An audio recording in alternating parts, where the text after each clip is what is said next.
Israel ভেবেছিল তাদের শত্রু দাঁড়িয়ে আছে সীমান্তের ওপারে, কিন্তু তারা জানত না শত্রু এখন আর সীমান্তে নেই। শত্রু এখন তাদের শোবার ঘরে ঢুকে পড়েছে। যে ইসরায়েল নিজেদের গোয়েন্দা সংস্থা মোসাদ বা অভ্যন্তরীণ নিরাপত্তা সংস্থা শিন বেতের শ্রেষ্ঠত্ব নিয়ে গর্ব করে, তাদেরই নাকের ডগায় হাইফা শহরের কেন্দ্রস্থলে একজন ইসরায়েলি নাগরিক তৈরি করছিল ইরানের পাঠানো মারাত্মক বিস্ফোরক।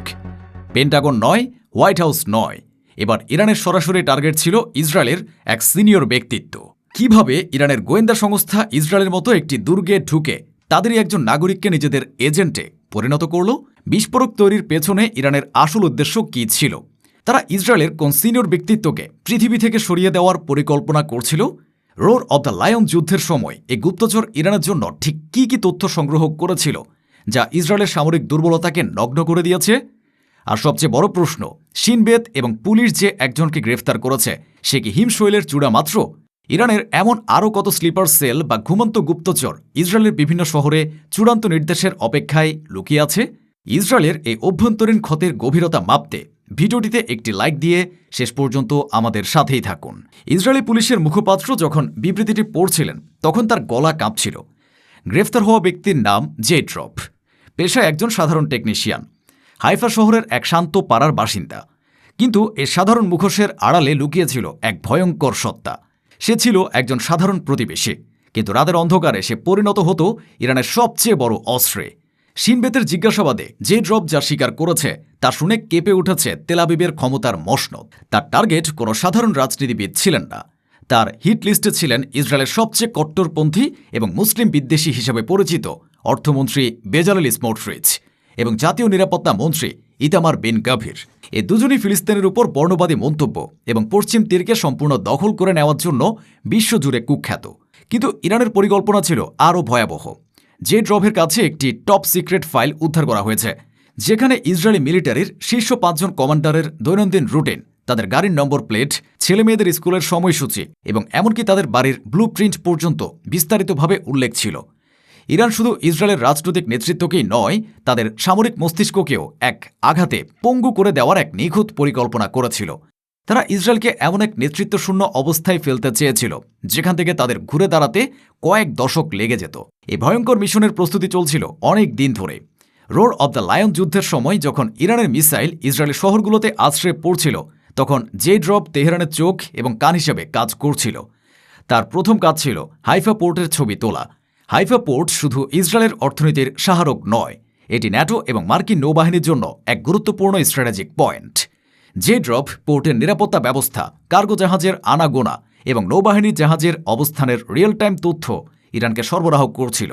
তার দ্বিতীয় এবং আরও গুরুত্বপূর্ণ কাজ ছিল ইরানি মিসাইলের ইম্প্যাক্ট সাইট বা আঘাতের স্থানের ছবি তুলে পাঠানো। এই তথ্যগুলো ইরানের জন্য ছিল অমূল্য। এর মাধ্যমে তারা তাদের মিসাইল অ্যাকিউরেসি বা নির্ভুলতা শতভাগ নিশ্চিত করতে পারছিল। অর্থাৎ ইসরায়েলের আয়রন ডোম কোন মিসাইলটি আটকাতে পারল আর কোনটি পারল না, সেই ডেটা বিশ্লেষণ করে ইরান তাদের পরবর্তী হামলাগুলোকে আরও বিধ্বংসী করে তুলছিল। ইরানের পরিকল্পনা ছিল কতটা সুদূরপ্রসারী তা বোঝা যায় তাদের তৃতীয় নির্দেশটি থেকে। তারা যে ড্রপকে হাইফা পোর্টের উপর নজর রাখা যায় এমন একটি ভিউ সহ বাসা ভাড়া করতে বলেছিল। উদ্দেশ্য ছিল সেখানে একটি স্থায়ী হাই ডেফিনিশন ক্যামেরা বসানো, যা 24 ঘন্টা পোর্টের প্রতিটি কার্যকলাপ তেহরানে লাইভ স্ট্রিম করবে। কিন্তু সবচেয়ে বড় প্রশ্ন হলো কিভাবে এটা সম্ভব হলো? যে মোসাদ একসময় জার্মানি থেকে আইকম্যানকে বা উগান্ডা থেকে জিম্মিদের তুলে এনেছিল, সে মোসাদ বা শিনবেত কিভাবে তাদের নিজেদের ঘরের ভেতরের এই বিস্ফোড়াকে এতদিন শনাক্ত করতে পারল না? দ্য স্পাইক্রাফট নামের একটি আন্তর্জাতিক গোয়েন্দা বিষয়ক জার্নালের মতে এর কারণ হলো যে ড্রপকে সরাসরি ইরান নিয়োগ দেয়নি। এটি ছিল একটি বহিস্তরীয় এবং অত্যন্ত জটিল গোয়েন্দা অপারেশন, যার পেছনে ছিল চীন, রাশিয়া, ইরান অক্ষশক্তির সম্মিলিত মস্তিষ্ক। বিশ্লেষকদের মতে যে ড্রপকে টার্গেট করা হয়েছে ডার্ক ওয়েবের মাধ্যমে। চীনের মিনিস্ট্রি অব স্টেট সিকিউরিটি এর কুখ্যাত ইউনিট 61398 ইসরায়েলের লক্ষ লক্ষ নাগরিকের online data, social media activity এবং অর্থনৈতিক লেনদেন বিশ্লেষণ করে। তারা এমন ব্যক্তিদের খুঁজে বের করে যারা আর্থিকভাবে দুর্বল, মানসিকভাবে বিচ্ছিন্ন এবং ইসরায়েলি সরকারের উপর ক্ষুব্ধ। যে ড্রপ ছিল তাদের জন্য একটি নিখুঁত টার্গেট। এরপর একটি ভুয়া আন্তর্জাতিক কোম্পানির চাকরির বিজ্ঞাপনের মাধ্যমে তাকে ফাঁদে ফেলা হয়। একবার ফাঁদে পড়ার পর তার সাথে যোগাযোগের দায়িত্ব নেয় রাশিয়ার বৈদেশিক গোয়েন্দা সংস্থা SVR। তারা যে ড্রপকে একটি বিশেষ এনক্রিপ্টেড অ্যাপ ব্যবহার করতে শেখায়, যার নাম MIR বা MNP, রাশিয়ান ভাষায় যার অর্থ হল শান্তি। এই অ্যাপটি এতটাই সুরক্ষিত যে এর ডেটা কোনো সাধারণ পদ্ধতিতে ডিক্রিপ্ট করা যায় না এবং এর সার্ভারগুলো সাইবেরিয়ার কোনো গোপন লোকেশনে অবস্থিত, যা মোসাদ বা শিনবেতের নাগালের বাইরে। ইরান ছিল এ অপারেশনের মুখ, কিন্তু এর মস্তিষ্ক এবং প্রযুক্তিগত শির দ্বারা ছিল বেইজিং এবং মস্কো। শিনবেত জেড রবকে গ্রেফতার করে হয়তো একটি বড় সাফল্য পেয়েছে বলে দাবি করছে, কিন্তু বাস্তবতা হলো তারা যা ধরেছে তা হিমশৈলের চূড়া মাত্র। জেড রব একা নয়। লন্ডন ভিত্তিক think tank royal United services ইনস্টিটিউটের একজন নিরাপত্তা বিশ্লেষক ডক্টর আন্দ্রিয়াস ক্রেইগ নাম প্রকাশ না করার শর্তে জানিয়েছেন, আমরা বিশ্বাস করি চীন, রাশিয়া, ইরান অক্ষশক্তি ইসরায়েলের ভেতরে অপারেশন জেরুজালেম নামের একটি দীর্ঘমেয়াদী পরিকল্পনা বাস্তবায়ন করছে। এর উদ্দেশ্য হল আগামী দশকের মধ্যে ইসরায়েলি সমাজের প্রতিটি স্তরে সেনাবাহিনী, রাজনীতি, প্রযুক্তি খাত, এমনকি গোড়া ইহুদি সম্প্রদায়ের ভেতরেও শত শত স্লিপার এজেন্ট বা ঘুমন্ত গুপ্তচর নিয়োগ দেওয়া। এই ঘুমন্ত এজেন্টরা বছরের পর বছর ধরে সাধারণ জীবনযাপন করবে, নিজেদেরকে ইসরায়েলি সমাজের সাথে পুরোপুরি মিশিয়ে দেবে। তারা শুধু একটি চূড়ান্ত নির্দেশের অপেক্ষায় থাকবে, আর সেই নির্দেশটি আসার সাথে সাথে তারা একযোগে ইসরায়েলের ভেতরের স্তম্ভগুলোকে ভেঙে ফেলার জন্য সক্রিয় হয়ে উঠবে। এই ভয়ঙ্কর নেটওয়ার্ককে শনাক্ত করা ইসরায়েলের জন্য কেন এত কঠিন? কারণ এর পেছনেও রয়েছে চীন এবং রাশিয়ার অত্যাধুনিক প্রযুক্তি।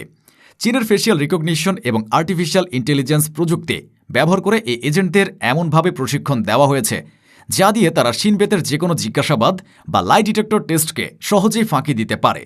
অন্যদিকে রাশিয়ার জিপিএস স্পুফিং এবং সিগন্যাল ইন্টারসেপশন প্রযুক্তি ব্যবহার করে তারা এমন এক ভার্চুয়াল কমিউনিকেশন নেটওয়ার্ক তৈরি করেছে যা ইসরায়েলের শক্তিশালী নজরদারি ব্যবস্থাকে একটি অকেজো জালে পরিণত করেছে। এই জালের ফাঁক দিয়ে যে ড্রভের মতো বড় বড় হাঙর সহজে প্রবেশ করতে পারছে। ইসরায়েল আজ এমন এক শত্রুর মুখোমুখি যাকে তারা মিসাইল বা যুদ্ধবিমান দিয়ে ধ্বংস করতে পারবে না, কারণ সেই শত্রু এখন আর গাজা বা লেবানন সীমান্তে নেই। সেই শত্রু এখন হাইফা, তেল আবিব আর জেরুজালেমের অলিগলিতে মিশে আছে। এটি একটি মনস্তাত্ত্বিক যুদ্ধ, একটি বুদ্ধিবৃত্তিক যুদ্ধ, যেখানে শুধু পেশি শক্তি দিয়ে জেতা যায় না।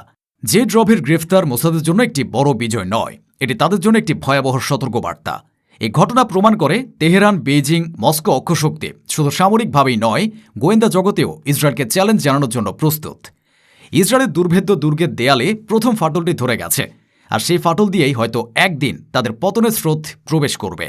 এখন চূড়ান্ত প্রশ্ন আপনাদের কাছে, আপনারা কি মনে করেন এটি কি ইরানের একটি বিচ্ছিন্ন গোয়েন্দা সাফল্য, নাকি এটি ইসরায়েলের পতনের চূড়ান্ত অধ্যায়ের সূচনা যা ভেতর থেকেই শুরু হয়েছে?